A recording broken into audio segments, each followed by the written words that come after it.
ആദി പറഞ്ഞു തീർന്നപ്പോഴേക്കും ശബ്ദമൊന്ന് ഇടറിപ്പോയി. എടാ ആദി, നമുക്കെല്ലാം ശരിയാക്കടാ. അച്ഛമ്മയെ നമുക്കാദ്യം സോപ്പിട്ട് പിടിക്കാം, പിന്നെ മുതിർന്നവർ മുഖേന അച്ഛമ്മയെ കാര്യം ധരിപ്പിക്കാം.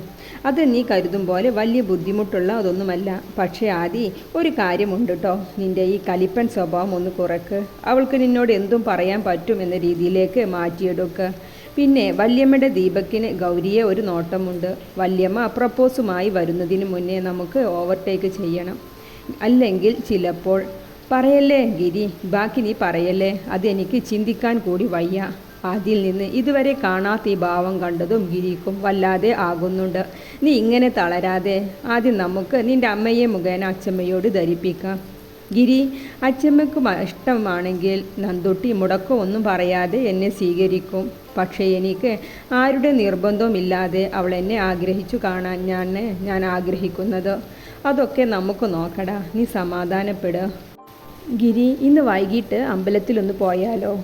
ഇന്ന് ദീപാരാധനയുണ്ട്, നമുക്ക് പോകാം. കൂടെ ഗൗരിയെയും മറ്റുള്ളവരെയും കൂട്ടാം. എന്താ? എന്നാൽ നീ വാ, നിൻ്റെ അമ്മയെ വിളിച്ച് കാര്യം സംസാരിച്ച് സ്പീഡാക്കാം. വല്യമ്മ ആലോചനയുമായി വരുന്നതിന് മുന്നേ. ഓക്കെ?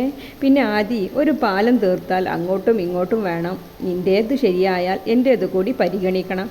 നിൻ്റേതോ? നിനക്കും ഉണ്ടോടാ പ്രണയം? ഗിരി നന്നായി ഒന്ന് തലയിളക്കി നാണ അഭിനയിച്ച് തല താഴ്ത്തി നിന്നു. എന്താ ഒരു നാണ? പറയടാ, ആരാ കക്ഷി? നിൻ്റെ മുറപ്പെണ്ണ് വൈഷ്ണു ആണോടാ? ആദി അവൻ തന്നെ പറയട്ടെ എന്നു കരുതി. തൻ്റെ മനസ്സിലുള്ളത് പറയാതെ വെറുതെ ചോദിച്ചു. അയ്യേ, അവളൊന്നുമല്ലടാ. നിൻ്റേത് ക്ലിക്കാവട്ടെ, എന്നിട്ട് പറയാം. വാ, വീട്ടിലേക്ക് പോകാം. ആദി ഊണ് കഴിക്കാൻ തിരക്കുന്നുണ്ടാകും. ലച്ചു കണ്ണൻ്റെ ഓഫീസിലെ കുട്ടിയാണോ ഗൗരിമോള്? യശോദാമയാണ് ആദിയുടെ അമ്മമ്മ, ലച്ചുവിൻ്റെ അമ്മ. അതേ അമ്മ, അവൻ ആ കുട്ടിയോട് ഒരു താല്പര്യമുണ്ട്. അപ്പച്ചിയോട് ഒന്ന് ചോദിച്ചുറപ്പാക്കിയമായിരുന്നു അല്ലേ അമ്മ? എനിക്കും അങ്ങനെ ഒരാഗ്രഹം തോന്നി ലച്ചു. ഗിരിക്കോ കണ്ണനോ വേണ്ടി ചോദിച്ചാലോ എന്ന്. അവരുടെ സംസാരം അങ്ങനെ നീണ്ടു. ധന്യയും ഭർത്താവും മക്കളും പേരമക്കളും എല്ലാം വന്നിട്ടുണ്ട് കല്യാണത്തിൻ്റെ ഒരുക്കങ്ങൾ കാണാൻ. രാത്രി തിരിച്ചു പോകാൻ വന്നതായിരുന്നു. പിന്നെ ഇവിടുത്തെ ആഘോഷങ്ങൾ കണ്ട് രാളത്തേക്ക് യാത്ര മാറ്റി. ധന്യയുടെ പേരമക്കൾ 4 എണ്ണമുണ്ട്. നീതു 12 വയസ്സ്, നിവി 10 വയസ്സ്. മൂത്ത മകൾ ദുർഗയുടെ മക്കൾ. അച്ചു 10 വയസ്സ്, മിതു 7 വയസ്സ്. ഇളയ മകൾ ദർശനയുടെ മക്കൾ. കുട്ടിപ്പട്ടാളങ്ങൾ കൂടിയതും കല്യാണ ഉത്സവ പ്രതീതിയായി. അമ്മമാരും മുത്തശ്ശിമാരുമെല്ലാം അവരവരുടെ വീട്ടുവിശേഷങ്ങളും മറ്റുമായി സംസാരത്തിലാണ്. അവരുടെ കൂടെ കൂടിയിട്ടുണ്ട് ധന്യയുടെ മക്കൾ ദുർഗയും ദർശനയും. കുട്ടികളും ചെറുമക്കളുമെല്ലാം ആ വലിയ ഹാളിൽ നിലത്തും കുഷ്യനിലുമായി സ്ഥാനം പിടിച്ചിട്ടുണ്ട്. അന്താക്ഷരി കളിയിലാണ് അവർ. കണ്ണനും ഗിരിയും വൈശാഖും ദീപക്കും ആണുങ്ങൾ പെണ്ണുങ്ങളും എല്ലാവരും കൂടിയ വലിയ രീതിയിൽ തന്നെ കളി നടക്കുന്നുണ്ട്. ആണുങ്ങൾ ഒരു ടീമും പെൺപിള്ളേർ ഒരു ടീമുമായിട്ടാണ്. കണ്ണൻ 2 വഴി പാടി നിർത്തി. അല്ലേ കണ്ണ, അത് മുഴുവൻ പാടിക്കേ. രസം പിടിച്ചു വന്നതായിരുന്നു. അച്ചമ്മയാണ്. അപ്പോഴാണ് എല്ലാവരും ശ്രദ്ധിച്ചത് തന്നെ കുട്ടികളുടെ കളി വലിയവരും എൻജോയ് ചെയ്തിരുന്നു എന്നത്. അച്ചമ്മ കണ്ണേട്ട നന്നായി പാടും, മാളുവാണ്. അച്ചമ്മക്ക് തോന്നി മാളൂട്ടി. കണ്ണ, നീ ആ പാട്ടൊന്ന് പാടിയേ. നന്ദുട്ടി നൃത്തം ചെയ്തോളും.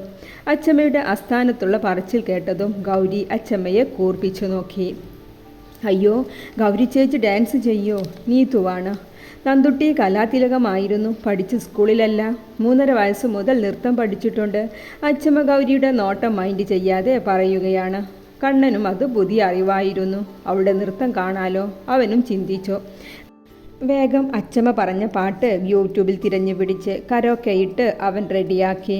ഗൗരിമോളെ, മുടക്കം പറയല്ലേ. മുത്തശ്ശിയുടെ കുട്ടി കളിക്ക്. യശോദാമയാണ്. സരസ്വതി അമ്മയും ഏറ്റുപറയുന്നുണ്ട്. അവൾ ധാവണിശീലയോടൊപ്പം പാവടയും ഇടുപ്പിലേക്ക് കുത്തി. ആദിയുടെ ശബ്ദലാവണ്യത്തിൽ അവൾ ആടിത്തുടങ്ങി. ഒരു തൂവൽ പറന്നു നടക്കും പോലെയുള്ള ചലനം, പദചലനങ്ങളും താളലയത്തിൽ വഴക്കമുള്ള ശരീരം ആടിത്തിമിർത്തു. കണ്ടുനിന്നവരുടെ കണ്ണഞ്ചിപ്പിക്കും വിധം അവൾ നൃത്തമാടി. നൃത്തം കഴിഞ്ഞതും ഗൗരിയുടെ നോട്ടം പോയത് ആദിയിലേക്ക് തന്നെയാണ്. അവൻ്റെ പാട്ട് അത് അവൾക്ക് വിശ്വസിക്കാൻ കഴിഞ്ഞില്ല. അത്ര മനോഹരമായിരുന്നു. പ്രഭേടത്തി, ഞങ്ങൾക്ക് തരോ നിന്റെ കുട്ടിയെ? സരസ്വതി അമ്മയാണ്.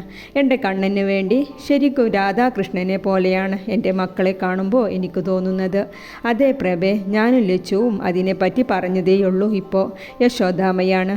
അപ്പച്ചി, ജിത്തുവേട്ടൻ അനന്തേട്ടനോട് ഇതിനെപ്പറ്റി ചോദിക്കാൻ കൂടിയാണ് ഗൗരിമോളിൽ നിന്നും നമ്പർ വാങ്ങിയതു തന്നെ. ഞാൻ എന്താ പറയാ ലച്ചു? എൻ്റെ കുട്ടി ഞാൻ പറഞ്ഞാൽ ഒരു മുടക്കം പറയില്ല, അതെനിക്കുറപ്പാണ്. കുഞ്ഞിലെ മുതൽ അച്ഛമ്മയുടെ ഇഷ്ടമാണ് അവൾക്ക് മുൻതൂക്കം നൽകിയിരുന്നത്.